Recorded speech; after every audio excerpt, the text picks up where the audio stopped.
And happy Sabbath to all that have joined the Sabbath across the world. Sabata rakanaka kune ava vajoina Sabbath pasi tenderere. And blessed preparation day to those that haven't yet. Gadziriro rakanaka kune ava vasati vapinda muSabata.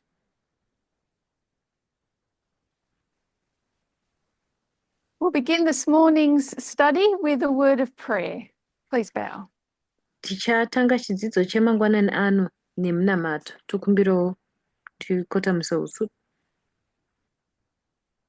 A loving God in heaven, Mwari wedu anotida vari kudenga. we thank you for this new day and this Sabbath day, Tinokutendai nezuva ritsva iri nezuva reSabata rino. for this precious time of fellowship together. Nenguva yakakosha yekukohwerana pamwe chete. We thank you for the blessing of like minds and loving hearts. Tinokutendai nechikomborero chepfungwa dzakafanana nemwoyo ine rudo. And we invite your presence to empower those minds and hearts this morning. Tinokokera uvepo hwenyu kuti hupe masimba mangwanani We ask ano. this in Jesus' name. Amen. Tinokumbira izvi muzita raJesu. Amen. Okay, so last night we started talking about the simple. Nezuro manheru takatanga kutaura nezvinhu zviri simple. The messages that came to us through Elder Jeff that gave an understanding of the book of Daniel. Mameseji akauya kwatiri kuburikidza naElder Jeff akatipa nzwisiso yebhuku raDaniel. We went back to the bones of our beliefs in order to try and bring clarity to the complex that we find ourselves in today.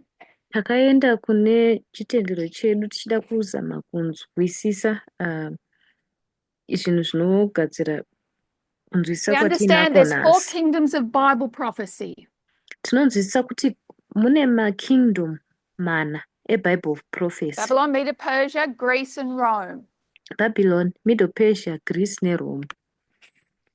We see them illustrated in the image of Daniel 2.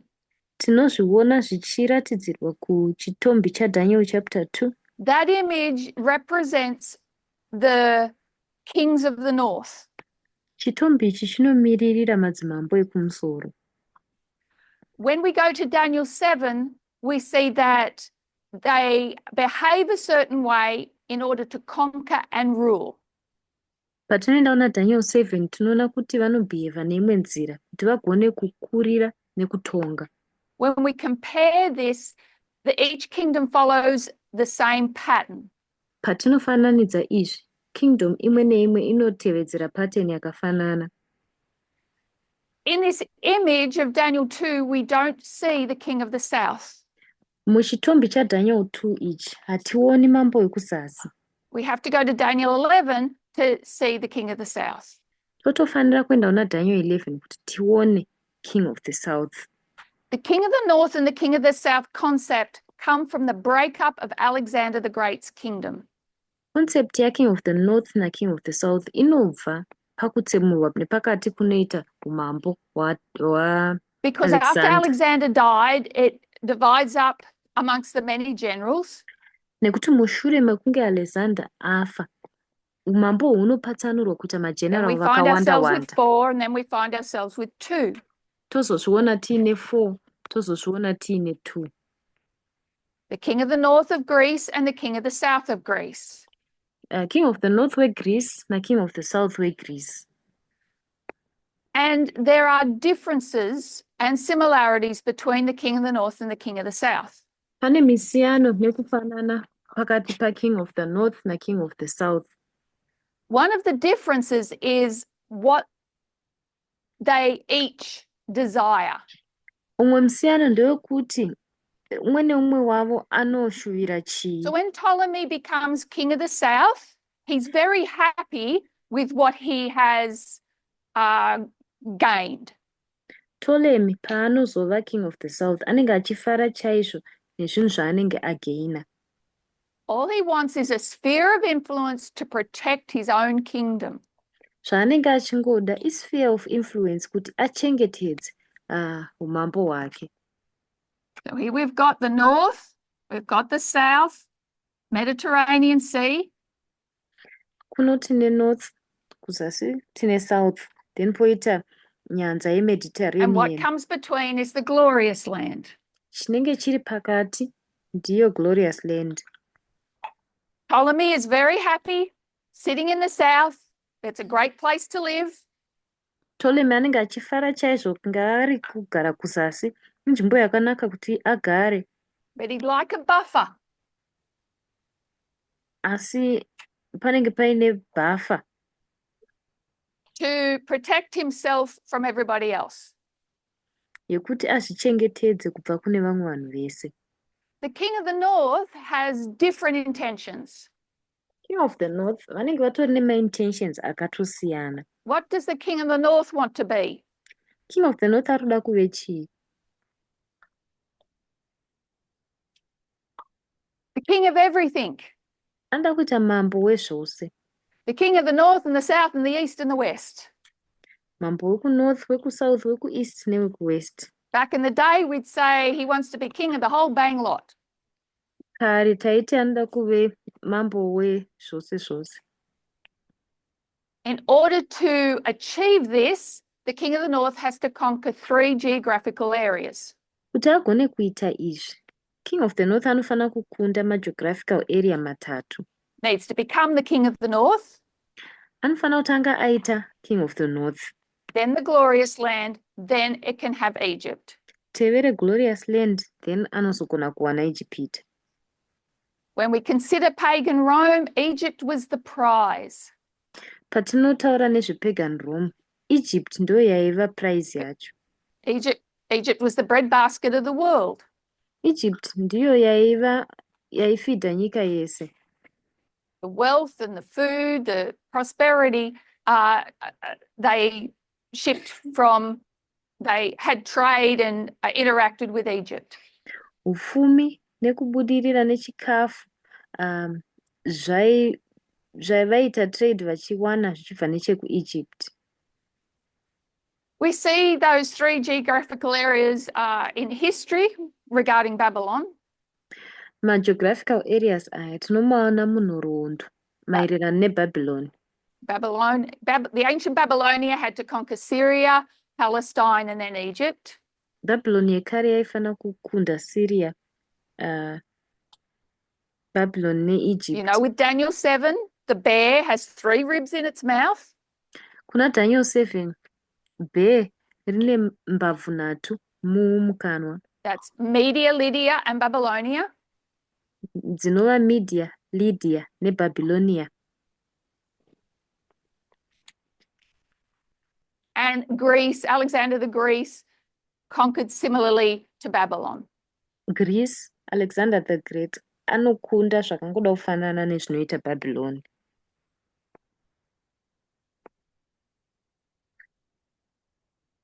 And what Daniel 11 gives us is more layers to this story.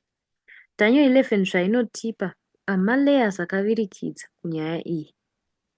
We get more information about the breakup of Alexander's kingdom. Tinowana imwe information yakawanda nepakutsemurwa kunoita and how the mambo king Alexander. Of the north of Greece wants to succeed Alexander. Uye kuti king of the north weGreece arikuda kusucceeda sei That's Alexander. The Diadochi Wars or the Wars of Succession. Ndo hondo dzeDiadochi kana hondo dzeku When Rome enters Bible prophecy in Daniel 11 verse 14, pana Daniel 11 ndima 14, Rome painopinda muBible prophecy. What Daniel is going to explain is there's layers of history regarding Rome's battle to become king of the world. Zvichatsanangurwa naDaniel malayers enhoroondo yeRome maererano nehondo dzake nenyika. So if you have your Bible open in Daniel 11, saka kana mabhaibheri enyu akavhurwa kubhuku raDaniel 11, and you just cast your eye over the verses, mongotarira maziso enyu muchitarisa mavhesi aya. we see Rome enter the picture in verse 14. Verse 14 tinoona Rome inopinda papicture. So it's interacting with the other nations prior to its becoming king of the north. Saka inenge ichiinteracta nedzimwe nyika, king of the And north we have a history vasati from verse 16 to verse 22. tozoita nhoroondo inobva verse 16 ichienda kuverse 22. And then Daniel is going to give us another layer Daniel achatipa rimwe leya in verse 23 to 30. kundima ya23 kusvikira ya30. Two layers of the same history. Maleya maviri enhoroondo yakafanana.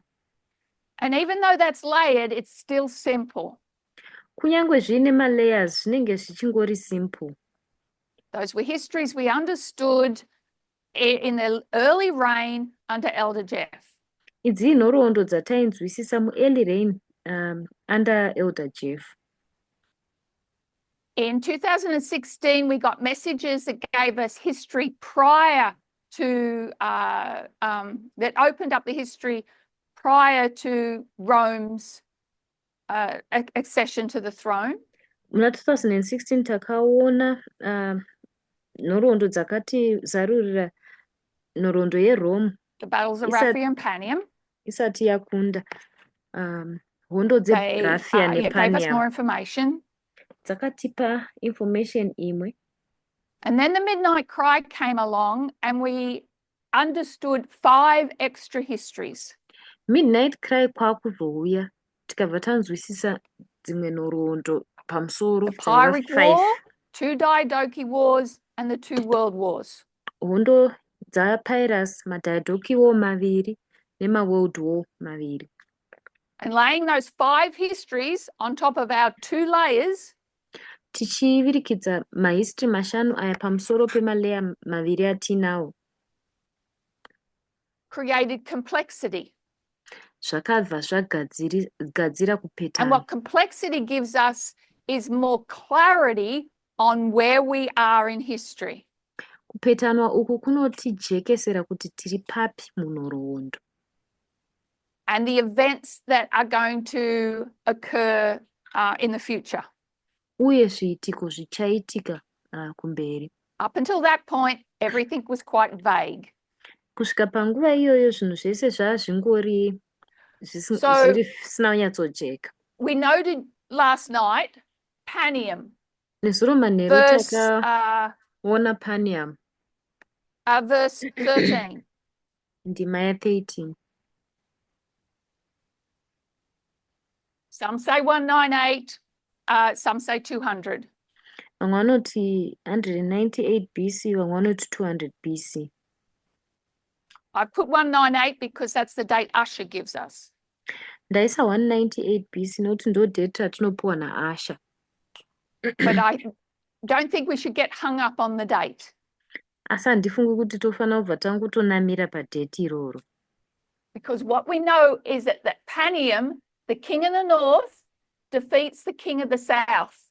Nekuti zvatinoziva ndezvekuti paPanium, king of the north anokunda king of the south.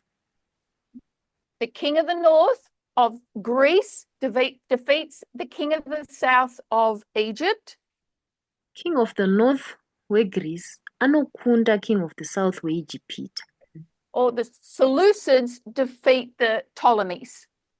Kana maSeleucids vanokunda vanaPtolemy. Because of that defeat, nekuda kwekukunda ikoko, Egypt is going to send ambassadors to Rome. Ijipita ichatumira maambassador kunyika yeRome. So, oh, sorry. I'm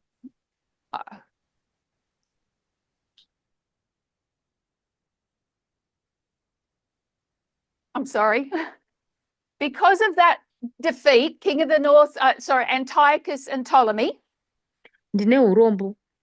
Nekuda kwekukunda uku, Antiochus naPtolemy. The glorious land. Glorious land. are going to send ambassadors to Rome. ndiyo ichatumira maambasada kuRome. That's To verse Egypt. 23. Ndiyo ndima ya 23. This is the history of the Hasmonean dynasty. Ndiyo nhoroondo yedynasty yevaHasmonia, The Maccabeans. vana Maccabean vaya. Because Judas Maccabea is fighting the Nekuti- Seleucid kingdom, the king of the north of Greece, in this Julius history. Maccabea achirwisa Seleucid kingdom, anova king of the north wenhoroondo iyi. And because of Panium, because of their understanding of Panium, they're going to send ambassadors to Rome and make a league with Rome in 161 BC. Nekuda kwePanium, kunzwisisa kwavanoita Panium, vachatumira maambassadors avo kuRome kuti vave nemubatanidzwa. That league is going to lead to the glorious land being conquered in 63 BC. Mubatanidzwa uyu ndiwo unozotisvitsa pakukundwa kweglorious land muna 63 BC. So Panium leads to the league, leads to the national Sunday law. Saka Panium inotisvitsa pamubatanidzwa yotisvitsa paNational Sunday Law. What other name do we know Panium by? Rimwe zita ratinoziva Panium nderekuti chii? The Battle of Beneventum. Tinoiziva richinzi hondo yeBeneventum. This is the Pyrrhic Wars. Ndidzo hondo dzaPyrrhus. The information that we gain through the Midnight Cry. Information yatinowana kuburikidza neMidnight Cry. Panium is not Beneventum, Beneventum is not Panium. Panium sandiyo Beneventum, Beneventum sandiyo Panium. But Beneventum is a war between the king of the north and the king of the south. Asi Beneventum ihondo iri kurwiwa pakati paking of the north naking of the south. This Panium is Antiochus and Ptolemy. Iyi Panium iyi ndiAntiochus naPtolemy. Beneventum is Rome and Pyrrhus. Beneventum ndiyo iRome naPyrrhus. Because of this victory of Rome over Pyrrhus, Nokuda kwekukunda uku kweRome ichikunda Pyrrhus, Egypt is going to send ambassadors to Rome for help. Ijipita ichatumira maambasada kuenda kuRome kuti vaone rubetsero. And so there is a link between Beneventum Saka and this league.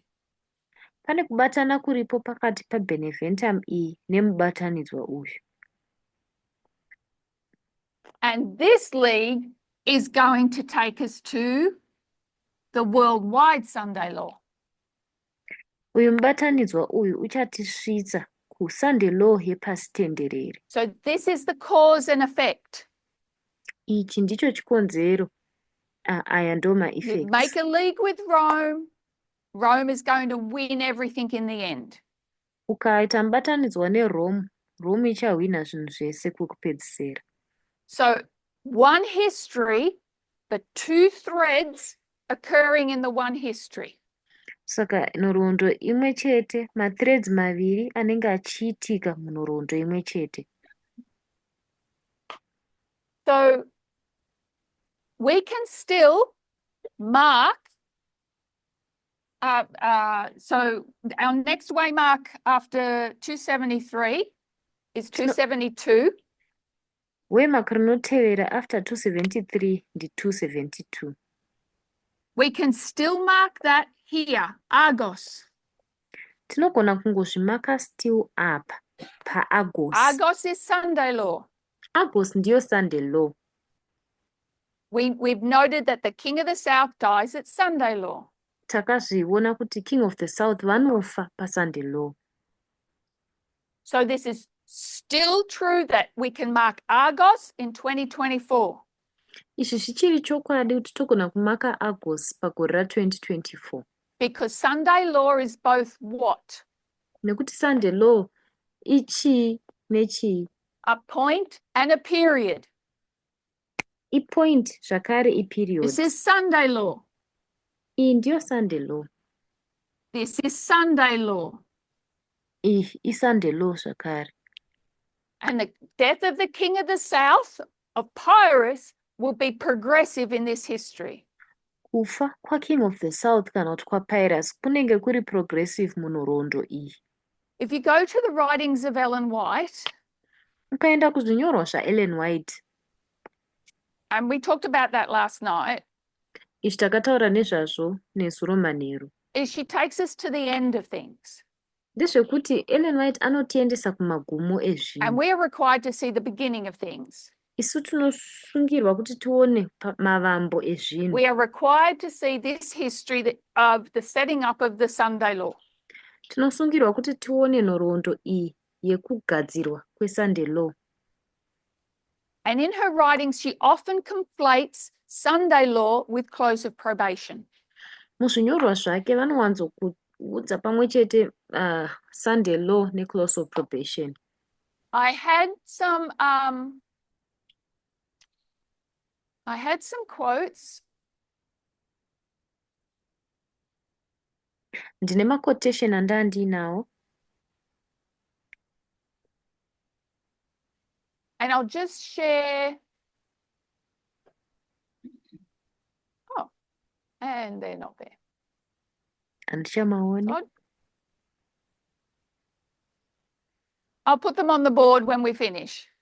Patinopedza ndichamanyora paboard. But you'll find that she will describe Sunday law, and it's just like she's describing the close of probation. Uchaona kuti anotsanangura Sunday law ende zvinongoita kunge ari kudescribe kuvharwa kwemutsa.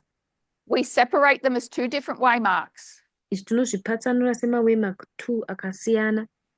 Because we are required to see the beginning. Nekuti tinosungirwa kuti tione kwekutanga.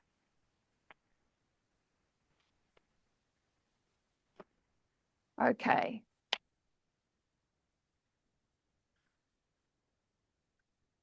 So just one more note on the Battle of Argos.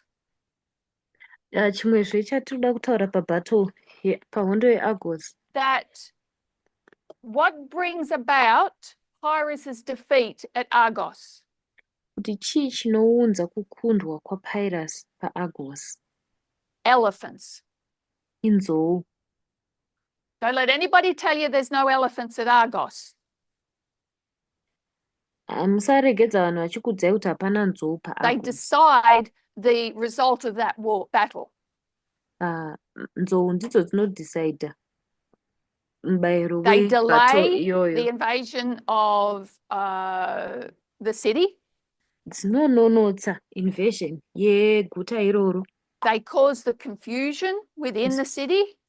Dzinokonzeresa confusion mukati They meguta block the iroro. gates when they want to get out of the city. Dzovhara masuo apo vanenge vachida kubuda muguta iroro. And during that confusion, Pyrrhus is going to get speared, fall from a horse, hit by a tile, and then decapitated. Confusion iyoyo Pyrrhus achasangana nezvitatu zvataurwa. Anorohwa ne. There are aspects of that death that we Tile can mark in osofa. 2024. Pane ma-aspects erufu irworwo atinogona kumaka mugore ra2024. And that's the story of Navalny and his wife. Iyi ndiyo nyaya Julia. yaNavalny nemudzimai wake Julia. Vladimir Putin has lost the war of information within his own country. Vladimir Putin arwa akakundwa muhondo yeinformation mukati menyika yake. In order to become a dictator, you first have to conquer your own people, and then you could create your spheres of influence.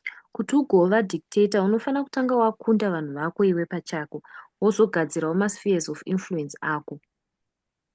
And we see that Putin has lost the narrative within his own country. Tinoona kuti Putin anenge arasikirwa nenarrative mukati menyika yake. He cannot silence Navalny. His words live on through his wife and his memoir. Haachagoni kunyararidza Navalny. Mashoko ake anorarama kuburikidza nemudzimai wake, kuburikidza nememoir yake. But the continual demise of Putin will go on until the worldwide Sunday law. Kudhirika kunoramba kuchiita Putin kucharamba kuchiendera mberi kusvikira paworldwide Sunday law. We combine, but we also separate in order to see the detail. Tinozvibatanidza, zvakare tinozvisiyanisa kuti tigone kuona detail. So that's all I wanted to say on this history today. Ndozvese zvandachida kutaura panhoroondo iyi muzuva ranhasi. Is just to show the bones of how complexity works in a line of prophecy. Kuti tiratidze mabhonzo ekuti kupetanwa uku kunoshanda sei muline reprofesi. And we're going to take a look at something else and come back to this history. Tichatarisa chimwe chinhu tozodzoka panhoroondo iyi. Let's go to the book of Revelation this time. Izvezvi ngatimboendai kubhuku raZvakazarurwa. And we'll go to Revelation chapter 13. Toenda kuna Zvakazarurwa chapter 13. And what are we going to do? We're going to remind ourselves of things we already know. Tichaita sei? Tichazvirangaridza zvinhu zvatinotoziva nechekare. So that we can be established in present truth. Kuti tigone So this is a kuestablishwa review. present truth. Revelation 13:1. Iyi review idzokororo. Revelation 13 ndima 1. And I stood upon the sand of the sea and saw a beast rise up out of the sea, having 7 heads and 10 horns, and upon his horns 10 crowns, and upon its heads the names of blasphemy. Ndakamira pamahombekombe enyanza ndikaona chikara chaisumuka chichibuda munyanza. Chiine misoro 7 nenyanga 10. So Pamusoro penyanga who's dzayo speaking chiine here? korona. Pamusoro pemisoro yayo chiine mazita John. ekutuka. Saka ndiani ari kutaura apa ndiJohn. John the Revelator. John the Revelator. And who else is John the Revelator? Ndiani zvakare ari John the Revelator? John the Revelator has to eat something. John the Revelator ane chaanofana kudya. What does he eat? The little book. Anodya kabhuku Which kadiki is kanova Daniel. Daniel. You are what you eat. Uri So who is John the zvaunodya. Revelator? Saka John the John the Revelator ndiani? Revelator is Daniel the prophet. John the Revelator ndiye Daniel muprofita. Okay, so John the Revelator, we know Saka that they're John the same book anyway. the Revelator tinoziva kuti ibhuku ravangofanana Standing on the zvakadaro. sands of the sea. Akamira pamahombekombe enyanza. Literally, Pamavu. what's another word for sands of the sea? Mavhu epamahombekombe enyanza anodaidzwa achinzi kudii zvakare. If I walked out that gate, I'm on the beach. Yeah, he's on the beach. Anozivikanwa sekuti pabeach. And he looks out one way, what's he going to see? Ari pabeach anotarira chii chaachaona. And in that sea is what beast? Munyanza imomo anoona chikara chipi? The papacy. Anoona chikara chepapasi. Here's John. John uyu. And he looks another way, and what's he going to see? Otarisa nerimwe rutivi, achaona chii? The land, and we know this is the USA. Anoona nyika, ende tinoziva kuti nyika iyi So where is John the USA. Revelator? Asi John the Revelator ari papi? Big voice. 1798. Akamira pana 1798. At the time of the end. Ndipo time of the end. We're all good on that? Zvese zviri right here? I know you know that. Ndoziva kuti izvi munozviziva. So come down to verse 10. Todzika kuuya pandima ya 10. We'll read verse 9 and 10. Toverenga ndima ya 9 nendima ya 10. If any saint have an ear, let them hear. Kana paine musante aripo aine nzeve ngaanzwe. He that leadeth into captivity shall go into captivity. He that killeth with the sword must be killed with the sword. Here is the patience and the faith of the saints. Anopinza vamwe muutapwa anofana kupindawo muutapwa. Anouraya nebanga anofana kuurawa nebanga. Uku ndiko ndiyo patience yemasaints nekutenda kwemasaints. Who led into captivity and then went into captivity? Akapinza vamwe muutapwa akazopindawo muutapwa ndiani? The papacy. Ipapasi. So for 1260 years, the papacy led people into captivity, and then in 1798, it went into captivity. Kumakore 1260, papasi yakapinza vanhu muutapwa. Iye kwakuzopindawo muutapwa. Who killed with the sword and then got killed with the sword? Akauraya nemapanga akazourawa nemapanga ndiani? Papacy. Ndiyo papasi. 1260 years, it was a persecuting power. Makore 1260 aiva simba raipersecuta. And then it got killed. Kwakuzourawa. And what date is that? Idate ripi iroro? 1799. 1799. So we see a deadly wound and a death. Pane ronda rinouraya pozoita rufu. So what's our date? Saka date redu nderipi? So what Revelation 13:10 is giving us is a repeat and enlarge of verse 1. Revelation 13:10 iri kutipa dzokororo nekuwedzera kwendima ya1. Only we get a little bit information. We know that there's a deadly wound and a death. Tikaona information imwe ishoma tinoziva kuti pane ronda rinouraya pozoita rufu. And then it says here. Zvozonzi inzwa. Zvozonzi panapa, sorry. Here are saints. Havo masaints. Here are Daniels and Johns. Havo vana Daniel nana John. And what do they have? Vanenge vaine chii? Patience and faith. Vanenge vaine patience uye vaine kutenda.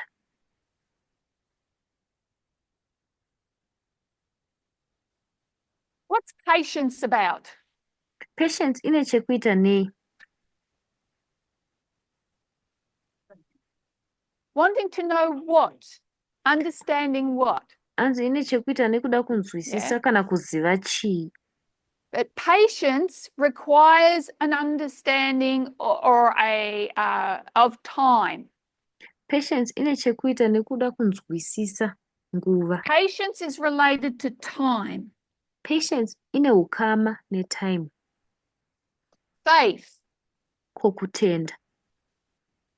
How do we define faith in the book of Revelation? Kutenda mubhuku raZvakazarurwa kunodifainwa kuchinzi chii? The testimony of Jesus. Spirit of prophecy. Chapupu chaJesu. So at the time of the end, Saka there are panguva yekupedzisira pane Book masaints. of Daniel we know is opened. Bhuku raDaniel tinoziva kuti rinenge razarurwa. They get an understanding of time and prophecy. Vanowana kunzwisisa kwenguva nechiprofita. So we can bring that down Ichi togona kuzozviunza pano pazasi to 1989. pagore ra1989. In 1989, there's Daniel and John. Muna 1989 pana Daniel uye pana But we'll John. give Daniel and John another name. Asi tichapa Daniel naJohn rimwe zita. What's Daniel and John's other name? Zita raDaniel neraJohn rimwe racho ndiani? Elder Jeff Pippinger is standing here in 1989. Elder Jeff Pippinger vakamira pano apa pana 1989. He looks one way and he sees the work of the papacy. Vanotarisa kune rimwe rutivi voona basa repapasi. He also sees the rise of the United States that's been going on since 1798. vanoonawo zvakare kusumuka kwanga kuchiita United States kwakuri kuitika kubva And he looks the other 1798. side, and what's he going to see? Votarisa kune rimwe rutivi vachaona chii? So he's going to see different things on each side. Saka vachaona zvinhu zvakasiyana kumativi ese. The rise of the United States and the decline of the papacy. Kusumuka kweAmerica nekudzikira kunoita papasi. We can mark 1989 and 1991. We mark the deadly wound and death of the Soviet Union. 1989 na1991 tinogona kumaka ronda rinouraya uye rufu But we rweSoviet also Union. need to see the transition from the old king of the north to the new king of the north. Asi tofanira kuonawo kushanduka kubva pana mambo kuna king of the north The wekumashure papacy was very much king of the involved north in 1989. munyuwani. Na1989 papasi vakanga vari involved By zvakanyanya. 1991, their work is not required anymore. Patakazosvika 1991 basa ravo And the risina papacy, kunyanya while it still kukosha. exists, is no longer a player in world politics. Papasi kunyange ichiriko zvayo haisisiri mutambi mukuru This is the history of mupolitics the United States dzepano of America. iyi inhoroondo yeUnited States yeAmerica. So, just going to make some room. Regai ndingodzima ndigadzire room.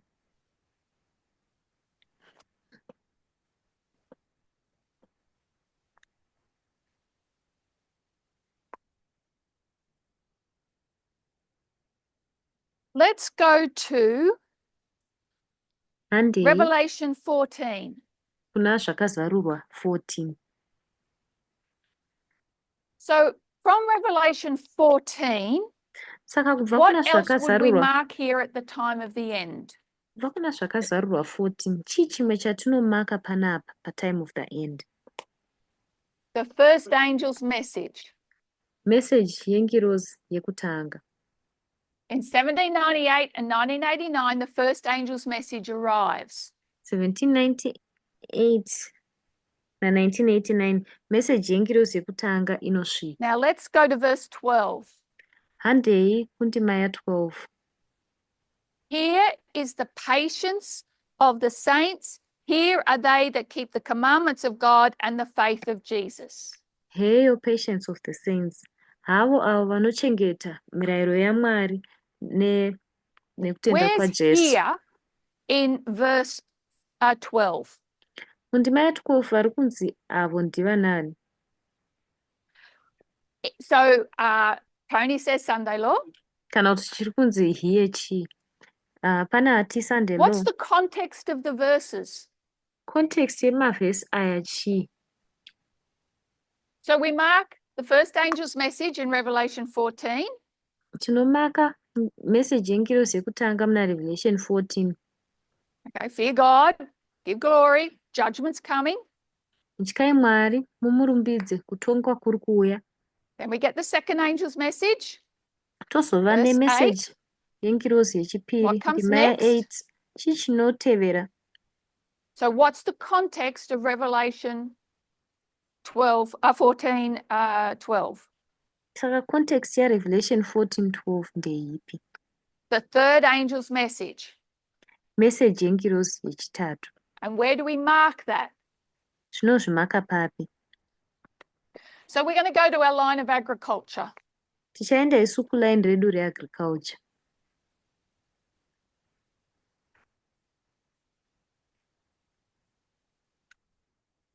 Five waymarks, 4 dispensations.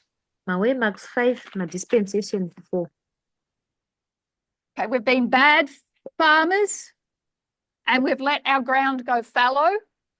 Hatiri varimi vakashata, tikasiya munda wedu Or there's uchiita darkness. gombo.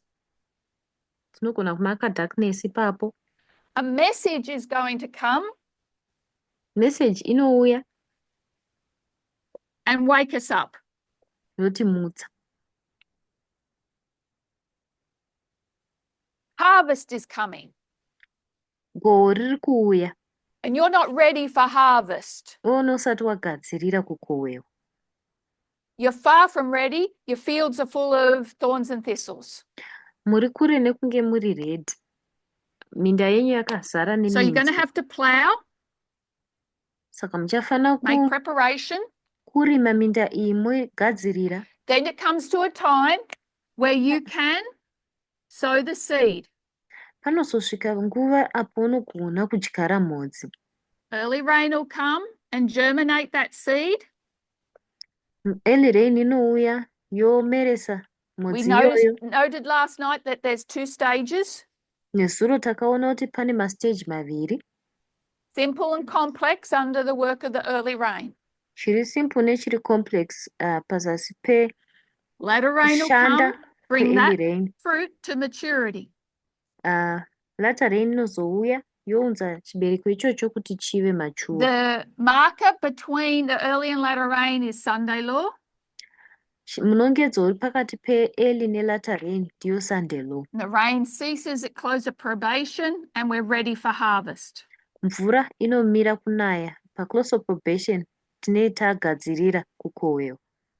The reaper will come and collect the sheaves at the second advent.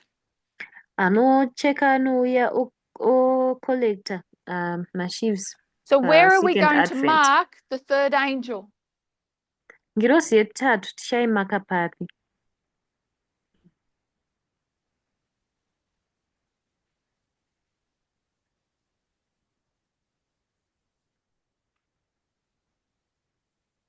Where's here? So we know where this here is in 13:1 and 13:10. Iyi hiye iri kutaurwa yaipana 13:1 na 13:10 tinoiziva kuti iri panapa. Sorry? 2001, we mark the arrival of the third angel. 2001 tinomaka kusvika kwengirozi yetatu. We also mark the arrival of the second angel. Tinomakawo zvakare kusvika kwengirozi yechipiri. So at the third angel, at the first angel, we've got saints. First angel tine masaints. What do the saints have? Masaints vane chii? Patience and faith. Vane patience nefaith. At 2001, we mark saints. Pa 2001 tinomaka masaints. What do they have? Vane chii? They have patience. Vane patience. Faith. Nefaith. Ne? So faith, patience. Faith, patience, and commandments. Patience. Vane faith, patience, nema commandments. They don't have commandments at the time of the end. Pa time of the end havana ma commandments. If you were to ask William Miller, do you keep the commandments? What would he say? Kana dei waibvunza iwe William Miller kuti unochengeta mirayiro Sure he does. aiti kudi aiti hongu ndochengeta. Good man. He goes to church on Sunday. Munhu akanaka anoenda kuchurch musi weSunday.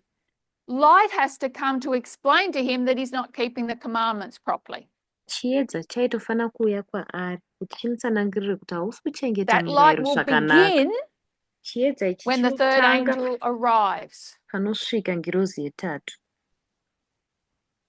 But it's only an arrival. Iri kungosvika chete. It's there in its DNA, MuDNA yayo iringe iripo. but it has to develop. Asi inofana kudevelopa. If you asked Elder Jeff here, Ukabvunza do you Elder keep the Jeff commandments? panapa kuti What would he munochengeta say? mirayiro here, vaigoti kudii? Oh, even more so, because he goes to church on a Saturday. Vaiti hongu nekuti vanotoendawo kuchechi musi weSaturday. But in this message, what's he As- going to learn? Asi mumessage iyi He's a saint. vachadzidzei?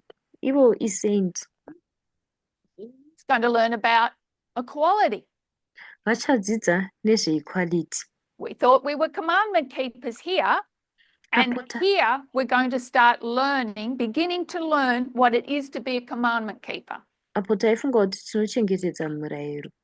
Asi apo tinee takutanga kudzidza kuti kuchengetedza murayiro kwacho kuita sei? So let's go to our text from vow number 1. Handei kuzvinyorwa zvedu zvevhao Because I'm rekutanga. reminding you of things you already know. Nekuti ndiri kurangaridzai zvinhu zvamunotoziva nechekare. So 2 Timothy. Timothy wechipiri.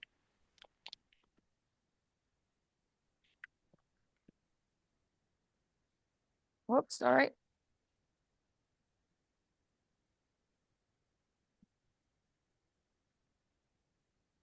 Second Timothy 3:16 and 17. 2 Timothy 3 ndima ya16 neya17. All scripture is given by inspiration of God and is profitable for doctrine, for reproof, for correction, for instruction in righteousness, that the saint of God may be perfect, thoroughly furnished unto all good works. Magwaro ese anopiwa nekufemerwa kwaMwari uye ari profitable padoctrine, pareproof, pacorrection, nemainstructions ese mukururama. What these verses are teaching us is how God communicates truth to his people, to their people. Mavhesi aya zvaari kutidzidzisa kuti Mwari anotaura sei chokwadi kuvanhu vavo. God gives us messages through inspiration. Mwari vanotipa mameseji kuburikidza neinspiration. Inspiration is breath. Inspiration ndiko kufemerwa. Breath is droplets of water. Kufemerwa ndo tumadonho twemvura. Messages come through their inspiration, come through messages. Kufemera kwavo kunouya kuburikidza And it nemameseji. comes progressively. Zvakare kunouya zviri progressive. So all his communications with us are profitable. Nhaurirano yake yese nesu iri profitable. God starts communicating with us at the time of the end because they wake us up. Mwari anotanga kutaura nesu patime of the end nekuti anotimutsa. That message at the time of the end is profitable. Message yepatime of the end iyi iri profitable. For what? Iri profitable pachii. Big voice? What's the first thing? Look at the verse. Chinhu chekutanga chii? Tarisai vhesi. Look at the verse. Tarisai vhesi. It's profitable for doctrine. Iri profitable kuitira doctrine. What's the doctrine? Doctrine racho chii? Go over to Mark chapter 4. Chiendai kuna Mark chapter 4. Keep your finger in 2 Timothy, Mark 4. Rambai makabata pana 2 Timothy asi mboendai kuna Mark chapter 4. And we'll read verses 1 to 3. Tichaerenga ndima 1 kusvikira 3. And Jesus began again to teach by the seaside, and there was gathered unto Jesus a great multitude, so that they entered into a ship and sat in the sea, and the whole multitude was by the sea on the land. And Jesus taught them many things by parables, and said unto them in his doctrine, Hearken, behold, there went out a sower to sow. Jesu akatanga zvakare kudzidzisa ari padivi penyanza. Pakanga pakaungana gungano guru iye akapinda muchikepe akagara munyanza. Gungano iri rakanga rakagara paland. Akatanga kuvadzidzisa zvinhu zvakawanda mumaparables. What are our definitions of doctrine here? Kwavari achivadzidzisa doctrine ravachiti. Parables, teachings, teererai. Doctrine. Maparables chii? And Idzidziso ndidzo doctrine. Jesus is saying, behold what? Jesu ari kuti tarirai chii? So he's going to give doctrine and he's going to say, behold, the sowing of the seed. Achapa doctrine oti tarirai kudyarwa kunoita mhodzi.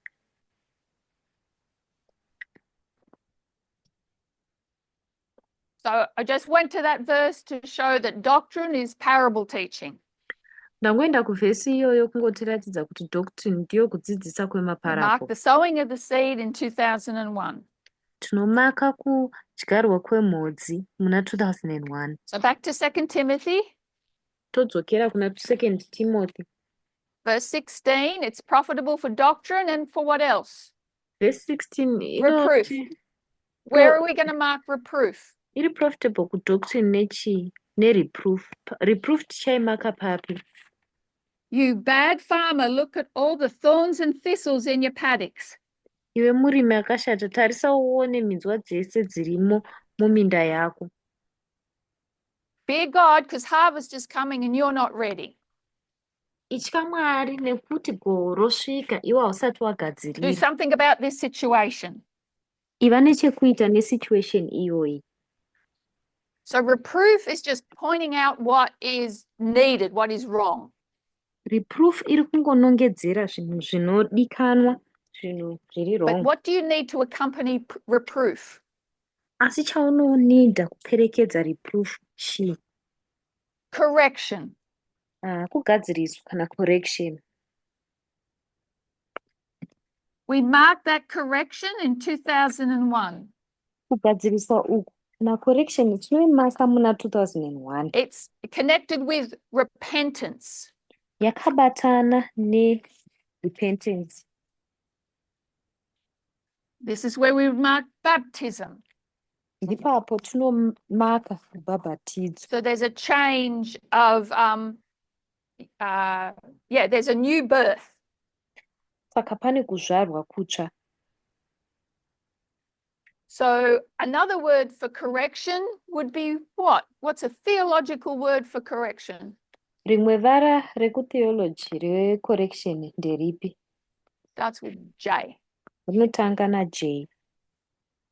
This is where we mark justification. Ndipo patinomaka justification. Okay. So doctrine, reproof, correction, and then what? Doctrine, reproof, correction, pozoita chi? And we mark that from where to where?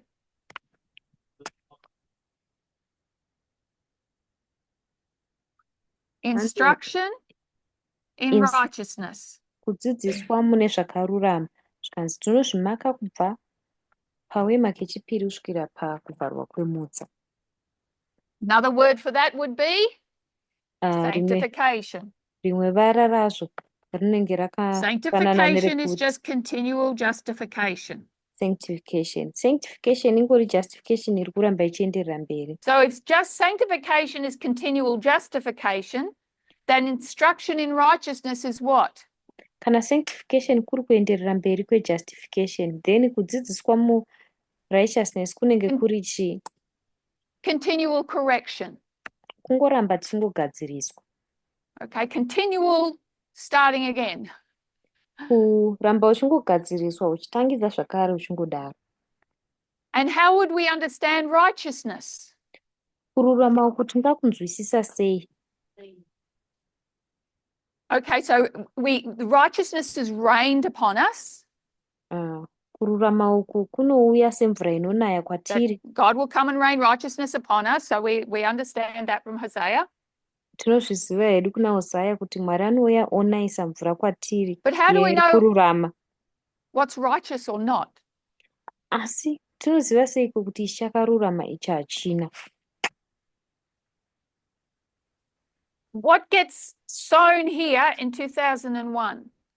Chii chinodyarwa panapa mugore ra2001? The saints have. Masaints vane chii? So what are we going to be instructed in? Masaints vane faith, patience nemacommandments. Saka chatichadzidziswa machiri chii? Ndiwo macommandments. So in this history, it's a deeper understanding of the commandments that's progressive. Munhoroondo iyi kunzwisisa kwakadzamawo kwemacommandments kuri progressive. Begins here, and that work needs to be done by close of probation. Asi kunotanga apa, basa iroro rinofanira kunge rapera patinosvika pakuvharwa kwemutsa. So God's communicating with us is profitable for doctrine, for reproof, for correction, instruction in righteousness, that the saint may be. Saka Mwari basa rake, shoko rake riri profitable kwatiri And what's the kudoctrine definition of perfect? nezvimwe zvese zvataurwa kuti tigova chii, What's your tigova verse say? perfect. Definition yeperfect chii chinotaurwa Thoroughly furnished unto all good works. muvhesi zvinonzi tive thoroughly furnished kuti mabasa ese akanaka. What works? Mabasa api? The righteousness that we've learned about the commandments. Mabasa ekururama kwatadzidza kuburikidza maererano nemacommandments. Okay. So, how are we going for time? All right.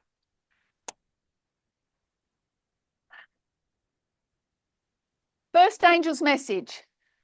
Message Who brings yengirosi it? yekutanga ndiani anoiunza? Elder Jeff. Elder Jeff. And we mark Elder Jeff from 1989 Elder right Jeff up until when? tinomamaka kubva 1989 kusvikira papi?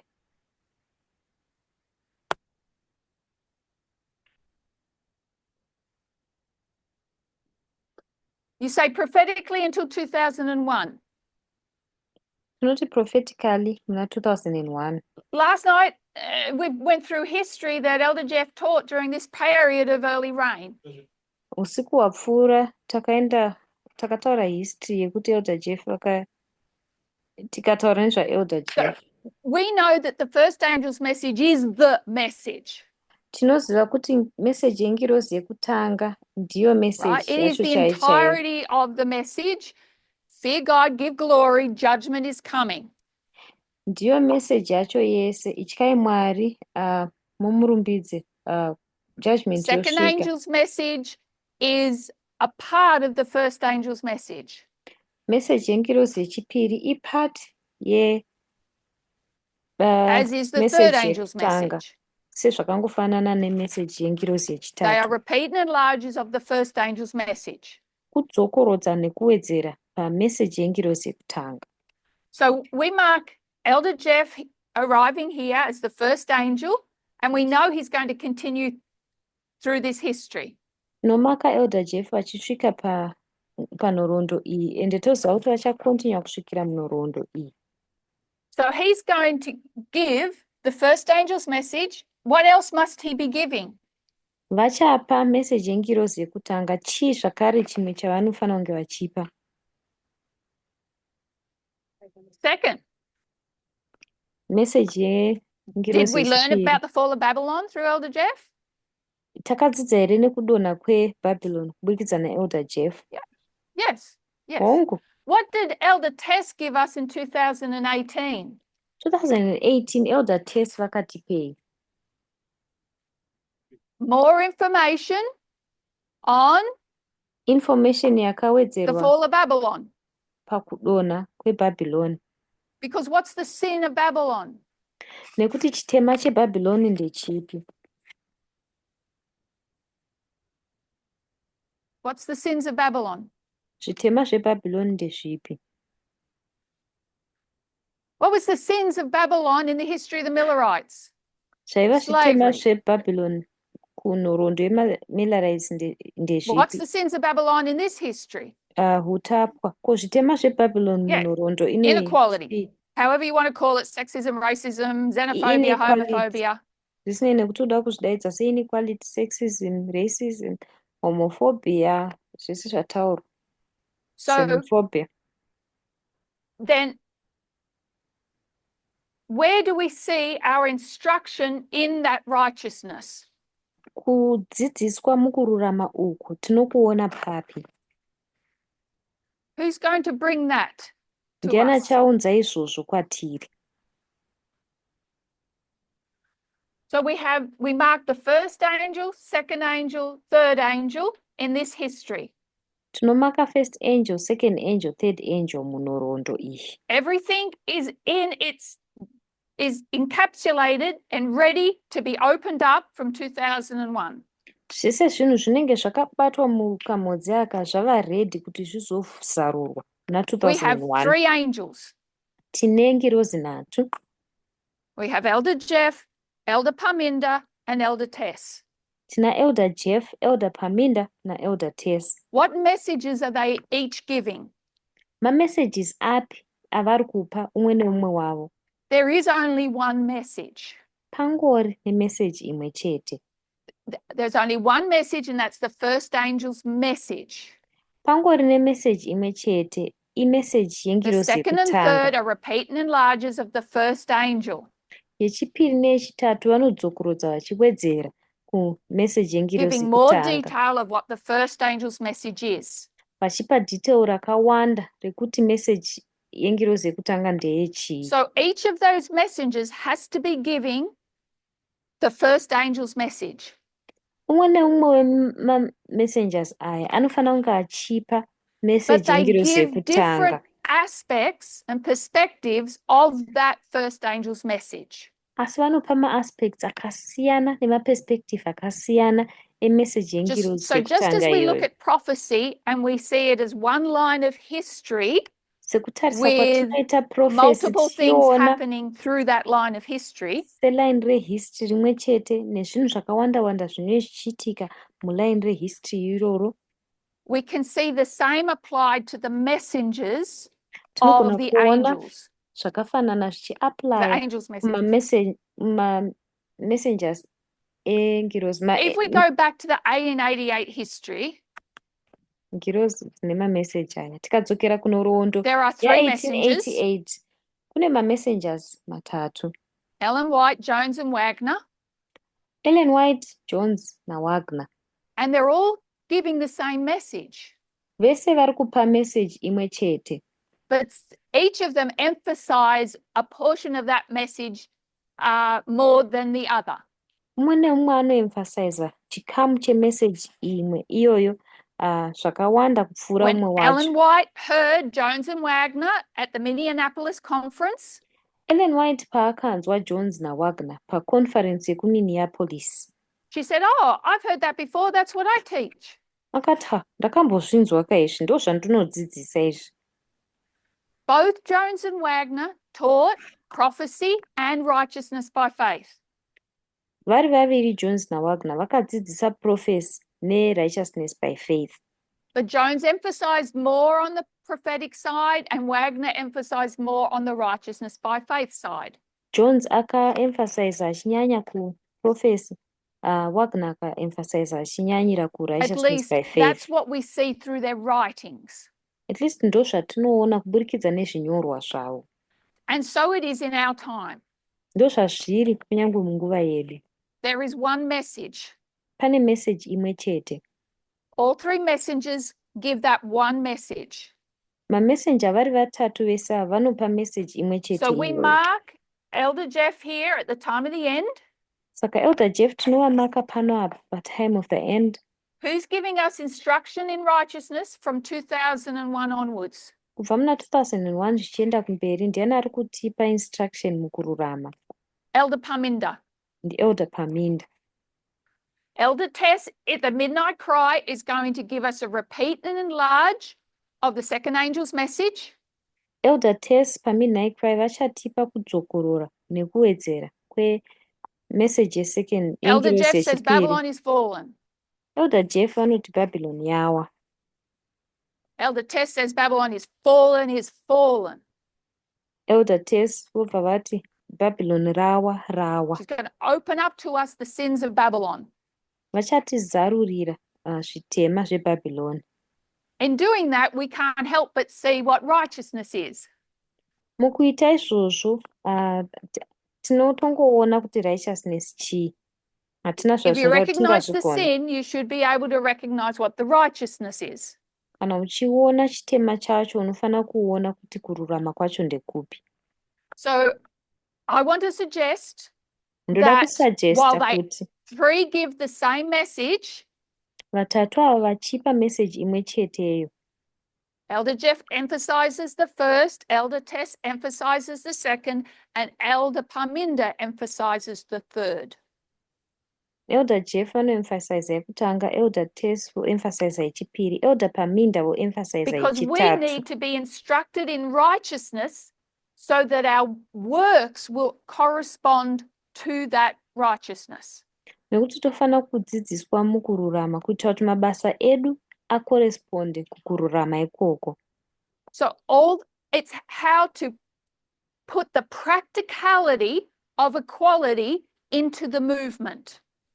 Kuunza practicality yekuenzana iyi mumovement. That becomes more urgent when the Sunday law comes.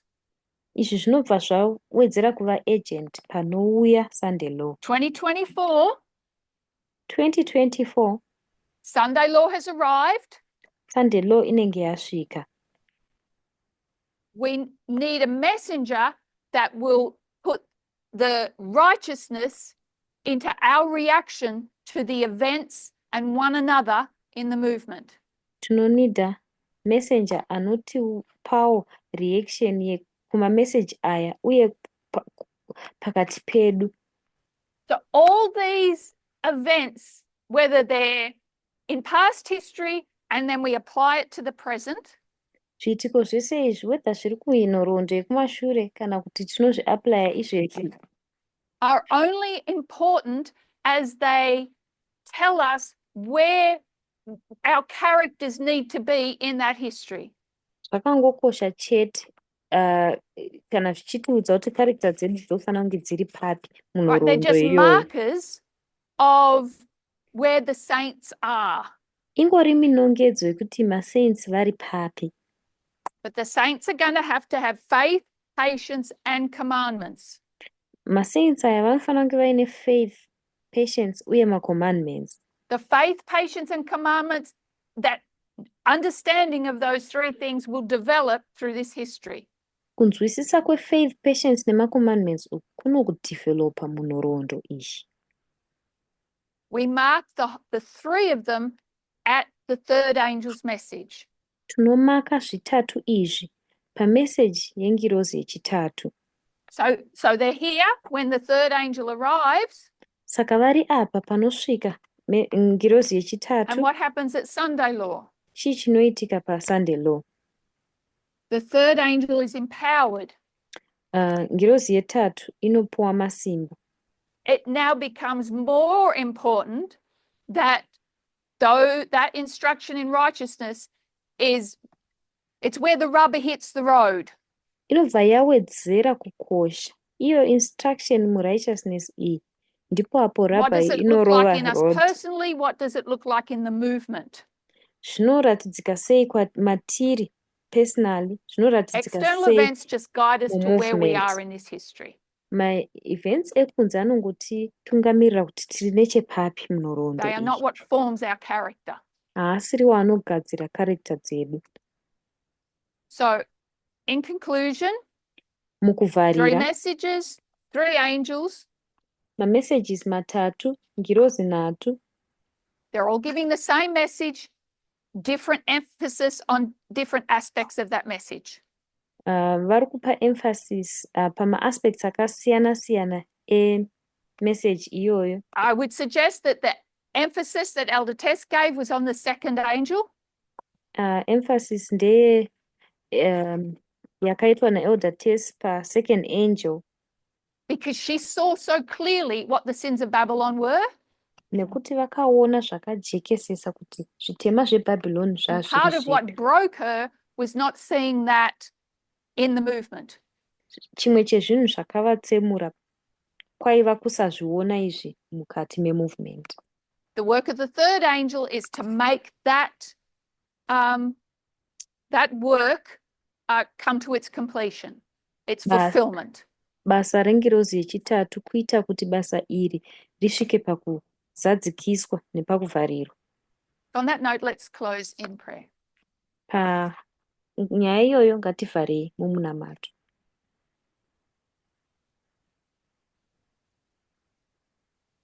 Dear God in heaven, Mwari wedu kudenga, we are grateful to know where we are in history.